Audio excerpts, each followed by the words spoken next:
जय जगन्नाथ सांग मैंने मु आपण मानकर अभिलिप्सा आज एत किस करवा बोइले कि मु आज बेंगली स्टाइल माछ झोल बनाऊे किए खाइब जदि आस भारी है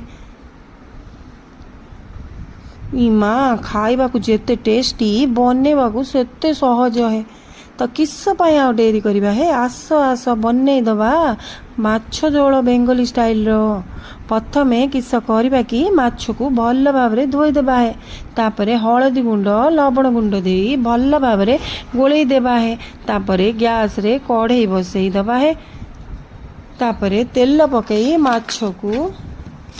एपट सेपट करी अल्प भाजी देबा है बेसी भाजबेनी कड़ा करी भाजिले भल लागबनी कि कंचा रखिले भी भल लागबनी है तो मझी मझिया बाछी भाजी देबा है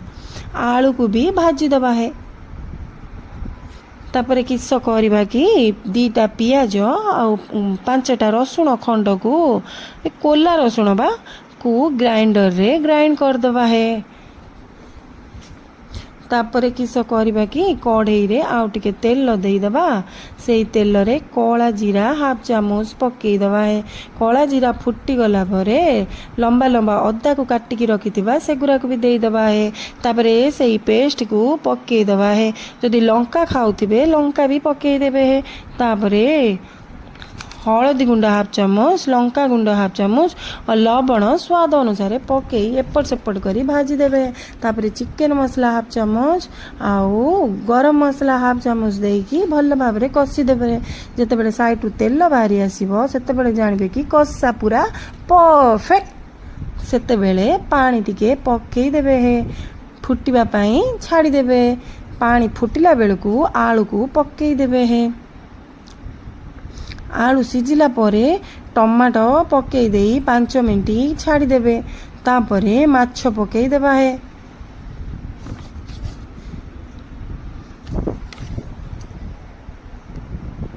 माछ को